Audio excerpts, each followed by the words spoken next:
George Saunders, a writer and the author of Vigil. George, thank you for being here. You are the celebrated and beloved #1 New York Times bestselling, Booker Prize-winning author of 13 books. Your latest is Vigil. How would you describe it in one sentence? Oh, it's kind of like Stinker dies. There's a guy who hasn't lived an exemplary life, and we kind of just spend the last few hours of his life at his bedside, and there are some angelic visitors who are kind of trying to do different things with him, and hilarity ensues, I hope. What is it about deathbed stories? Citizen Kane, As I Lay Dying, A Christmas Carol, even kind of It's a Wonderful Life, like that strikes such a chord with us as a society? I think it's, at some level we sense that they're not really deathbed stories. They're right now stories. They're stories about, at this very moment, am I aligned correctly with, what's actually true? So I think by looking at those kind of exaggerated things, or, oh my God, I'm on the way out, we can maybe get a little light on what's happening right now in this more, hopefully, relaxed moment. The idea of repenting comes up again and again in Vigil. Does that have to wait until the deathbed? No, I think it's something, as a current Buddhist, I would say repentance just means aligning yourself in every instant with something like truth. So if there's any, shred of denial or distraction, in my case, anxiety, then in a certain way, you could almost understand that as sin, because that thing is keeping you from being fully in contact with reality. So any way in which you adjust your mind so that you're more open and more in touch with truth, that's sort of a de-sinning move, and it's a kind of a micro repentance, I guess. But I'm not actually a priest or a monk, so I don't really know. De-sinning feels almost more, I know you were raised Catholic, like that almost feels more of that ethos, or... Yeah, I was raised very Catholic, and I loved it. And I had, at one point, I had this really powerful vision in church of sort of the lineage of saints and all this. So it really was with me very strongly. And I also got a lot of really loving support from the nuns and all that. So the Catholic stuff is really, really strong with me. Yeah, it's still. I had the first real literary experience I had came from a nun who gave me this book, Johnny Tremain, and said this incredible sentence, which was, me and the other nuns have been discussing you in the convent, which, like, for a young Catholic boy was like catnip. And then she said, this is a really hard book, and she was holding it as if she might not give it to me. And she said, but I think you can handle it. And then she handed it off, and it was, the first time I ever thought of myself as I guess, a literary person or a writer. I'm curious, where do you turn for inspiration? And I kind of want to take writing out of it, reading and writing out. Where do you go, or what do you do when you are looking for ideas? Well, I'm a believer of that thing about, the muse likes to find you at your desk. So I would say normally I don't feel inspired particularly. I just feel like when I sit down, something will occur. And it's kind of more like just, to me, inspiration is reaction. So you have something you wrote yesterday, and you read it, and you have an inclination to change it. That, for me, that passes for inspiration. But off the page, music is strong for me.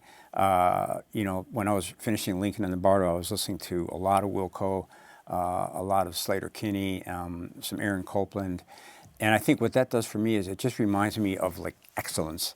Like, oh my God, that moves me so much, and that piece of music is so intense, and there's so much human intelligence in it. Oh God, please let me come up somewhere near that bar in what I'm doing. So it's kind of like it functions as a renewal of ambition, like to be in the face of somebody who's a great artist and is working at the top of their game. It makes me feel sort of inspired to do my best, but also kind of to say, it can be done. You actually can do it, but you might have to reach a little deeper than your habitual energy to do that.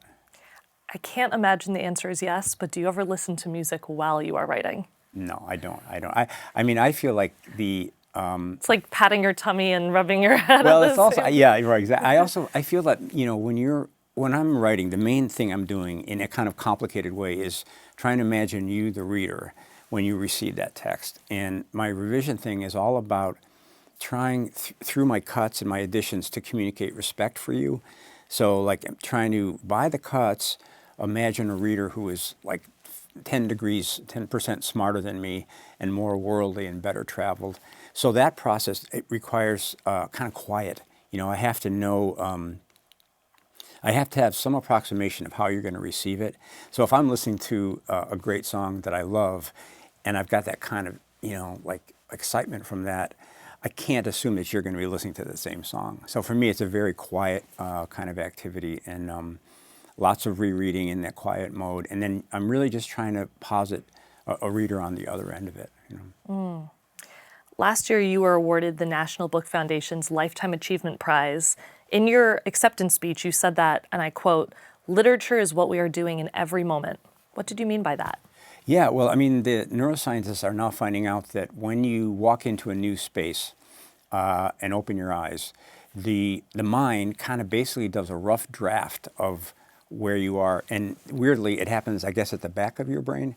And then as you dwell there for even just a few microseconds, the data is pouring in and that model is being essentially revised. And so in a certain way, you literally are writing a novel every instant you've ever been alive. You've been writing a novel. And so it's all kind of an approximation. But like writing, you're going from a kind of general, maybe vague, approximate thing into something that's refined by way of specificity into something that feels, anyway, really three-dimensional and real. So they're strange. Something we ask all our book club authors.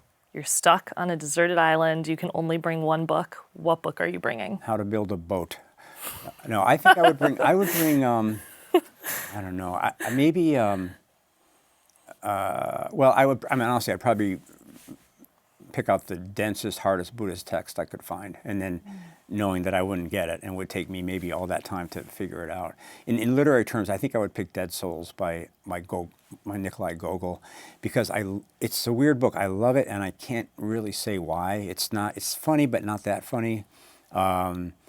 It's just weird, and whenever I read it, I think, I don't know why I like this, but it feels, probably of any book, to me, it feels the most like real life. So I might take that and kind of try to figure out what that was about. That would take 2 months, and then I'm still there. So.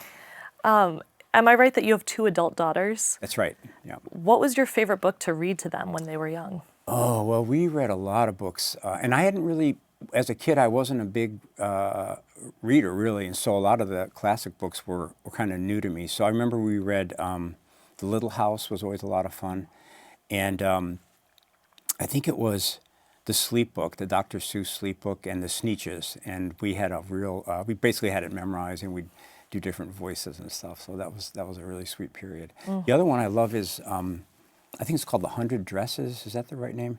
And it's just a beautifully compassionate story about this little kind of poor girl who's not really fitting in well in her school, and then she moves away, and that's the end of the book, except that they, this group of kids who have kind of underestimated her, afterwards they, if I'm remembering correctly, they go into her house and they see that in her closet she's drawn the 100 dresses that she claims to own. And so they totally misunderstood her. But it's one of those stories that it snaps you into thinking, I should never assume that I know anything about anybody, you know, and it's so simply told, and it was always moving. Gosh, that's like, and I know that you've talked to Stephen about children's books versus, but that's, children's books can just have so much, that has so much behind it, even. Yeah, it's so hard because you can't really get philosophical, and it has to be in pretty simple strokes. But then also you're kind of relying on a real truth, which is that kids are basically pretty amazingly morally advanced, and they respond and they understand injustice when they see it. You've been teaching at Syracuse for 30 years this year. What is your best advice for aspiring writers? Well, it's a little inside baseball, but really, the whole thing is to get in touch with how you revise. That's 100% it. So I think a lot of young writers have the idea that the first draft is it, and if the first draft doesn't have merit, or if the basic idea doesn't have merit, you're in trouble. But first drafts are really for babies, no offense to babies. But the writing process really is saying, I'm putting something out, of course it's not good, Now I'm going to apply my discrimination to that text and try to make it better with pass after pass. And that's really where, that's the process by which a person's actual stuff gets into the story. So I think, to kind of do away with the basic anxiety we all feel with the blank page and just go, just put something down. It doesn't matter. My writing self is going to show up when I choose. Like I use this phrase called micro choices. So in a book, you've made literally hundreds of thousands of micro choices, and you've made them, some you've reversed and redone. But by the time you do that, it's kind of like, if I gave a person an apartment in New York, let's say, and decorated it for them, very nice, they would walk in and they'd, of course, love it, but they'd also feel that it was hotelish. It wasn't their house. So if you gave them the right to take out one item a day and then replace it with something that they chose, and you did that for, let's say, 3 years, but by the end of that process, that place would have so much of their essential spark in it. And that's simply because they brought a lot of different selves to that process. Every day they made a different choice. And over time, and rechoosing, the whole thing is permeated with whatever it is that makes you unique. And at Syracuse, with this quality of students, you're really just trying to get them to do the thing that only they could do. And that's a really kind of difficult task. But it's the structure of it is to make them choose and choose and choose and choose. I think so many people would want to be one of your 6 students that earn those coveted spots at Syracuse every year. But now anyone can kind of be a student of George Saunders because you have this Substack called Story Club. And, over 300,000 people are subscribed to get writing prompts, discuss short stories. This Substack came out of your book, A Swim in the Pond in the Rain, which is a masterclass on Russian short stories. If you had to recommend one story by one of the great Russian writers to someone who is completely uninitiated, where should they start? That's a great question. I think I would do Gooseberries by Chekhov. And it's kind of a slow story. Not much happens really, but it turns out to be a beautiful meditation on happiness. And there's this one part where a guy is talking to some friends sitting around a fire, and he makes this beautiful kind of speech against happiness, basically saying, we spend so much time trying to be happy. Isn't it kind of decadent that we're only thinking about our own happiness? And doesn't our quest for happiness actually cost other people? And he gives some great examples. And, the reader kind of comes out of it going, wow, I never thought of it. I'm against happiness. Happiness sucks. But in the same story, there's the same guy who gives that speech is shown swimming in this pond. He's bathing in this pond after a long trip, and he's having so much fun, and he's so happy. And so the structure of the story makes it so that you kind of turn to Chekhov and go, well, is happiness good or bad? And he's like, yeah, So I would use that. I've never seen someone who doesn't respond to that. And the beauty of it is it's not entirely clear why we're responding. It's not a story that has, a lot of escalation or a plot or kind of a big climax. But people are strangely moved by that. And I've never met anyone, even if they're not a reader, who could get through that and not kind of come out a little bit, brightened up. You once talked about working on a short story for 14 years. Has publishing a Substack newsletter twice a week, every week for, the past 5 years changed the way you approach writing fiction? Not really, because I have, I wrote my first book at work, kind of sneaking it in between other assignments. And I had this computer set up so that the people coming in couldn't see what I was working on. And I'd hit, at that time it was Shift F3 and toggle the story in my actual work. So very sneaky. And from that was about 6 years of that. There's kind of a neurological thing that happens. Like when I'm working on a story, it doesn't matter if I've just been doing something else or have something come up, just kind of these walls come up and I'm just working on that. So Substack's been great in 2 senses. One, it forces me to really read more closely because, when you have to write about something, you really have to pay attention to it. So that's been good. And also the community that we have is so amazingly positive, but also not afraid to dig into a story with real rigor, And also, they're really good at disagreeing in a really civil way, which is so unusual on the internet. So I've kind of gotten addicted just to reading the comments and kind of being reassured that people are still thoughtful and still caring and still able to really disagree with some power without resorting to personal insults or that kind of thing. So. Well, last question. George, can you describe what a typical writing day looks like for you? Yeah, I mean, really, it's just ideally in a perfect world, I have breakfast with Paula and I walk our dog and I go up and I just start farting around, for hopefully like 4 hours would be good if possible.